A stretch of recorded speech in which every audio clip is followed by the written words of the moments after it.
The Prince by Niccolò Machiavelli, written in 1513, is a foundational political treatise examining the strategies for acquiring and maintaining power. Dedicated to Lorenzo de' Medici, it outlines principles for effective leadership in tumultuous political environments, particularly in Renaissance Italy. Machiavelli emphasizes pragmatism and realism, often advocating methods that prioritize state stability over moral considerations. Below is a detailed breakdown of the major ideas and chapters. 1. Types of principalities and their acquisition. Machiavelli categorizes states into hereditary principalities inherited through lineage and new principalities acquired through conquest or fortune. He explains that hereditary rulers face fewer challenges as long-established dynasties enjoy the loyalty of their subjects. In contrast, new rulers must contend with instability and resistance. Successful rulers of new states often demonstrate adaptability and decisive action. 2. Challenges of mixed principalities. Mixed principalities consist of newly acquired territories added to an existing state. Machiavelli warns that annexing regions with distinct languages, cultures, or governance traditions presents challenges. To maintain control, rulers should extinguish former ruling families, avoid disrupting established laws, and integrate the new territory through strategic alliances or residency. 3. The role of fortune and virtue. Machiavelli differentiates between fortune, luck, and virtue, skill, courage, and shrewdness. While fortune influences opportunities, lasting success depends on a ruler's virtue, his ability to capitalize on circumstances, adapt to challenges, and enforce authority. Machiavelli argues that rulers should actively shape their destiny rather than rely on chance. 4. Military strength as the foundation of power.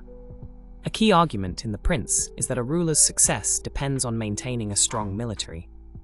Machiavelli criticizes reliance on mercenaries or auxiliary troops, as they lack loyalty and discipline. Instead, he advocates for citizen armies, which are more invested in the ruler's success.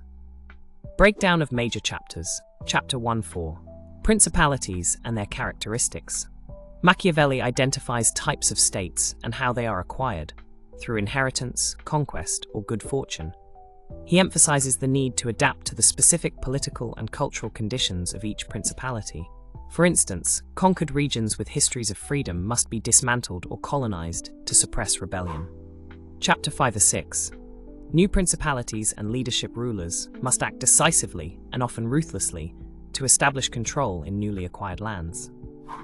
Machiavelli praises leaders like Moses and Romulus for seizing opportunities presented by circumstances and using them to build enduring institutions. Chapter 7. Fortune and Cesare Borgia. Cesare Borgia serves as an exemplar of leadership, demonstrating how to consolidate power through calculated alliances and the ruthless elimination of threats. Despite his skill, Borgia ultimately fails due to factors beyond his control, such as the untimely death of his father, Pope Alexander VI. Wickedness and civil principalities. Machiavelli examines rulers who rise to power through cruelty or the favor of their peers.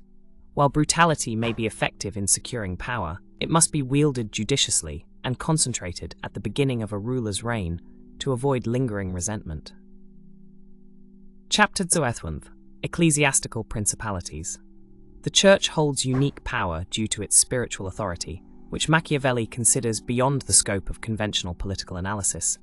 He credits the Catholic Church's stability to its blending of divine legitimacy and practical power.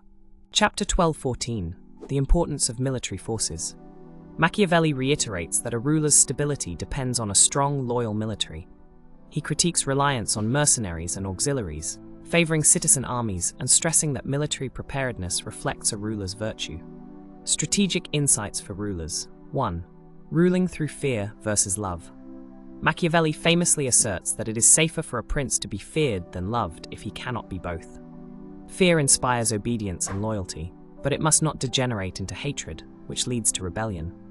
2. The illusion of virtue. A ruler should cultivate the appearance of traditional virtues, compassion, honesty, piety, but must be prepared to act contrary to them when circumstances demand. The survival of the state outweighs ethical considerations. 3. Dealing with opposition. Eliminating political rivals decisively is critical. Machiavelli advises that injuries inflicted upon enemies must be severe enough that they cannot retaliate.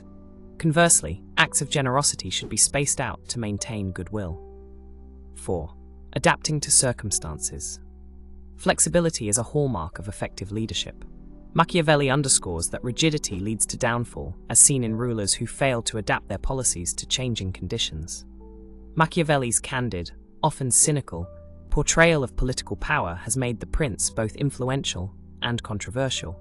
While it rejects traditional moral frameworks, it provides a pragmatic guide for leaders navigating volatile environments. It has been studied by monarchs, revolutionaries, and political theorists alike, offering insights into the dynamics of power that remain relevant today. Conclusion. Niccolò Machiavelli's The Prince offers a profound exploration of power dynamics, leadership, and human nature. By advocating for pragmatism over idealism, it challenges leaders to prioritize stability and effectiveness above moral considerations. Whether through its analysis of virtue and fortune, its emphasis on military strength, or its stark advice on fear and love, The Prince remains a timeless manual for understanding and exercising political power.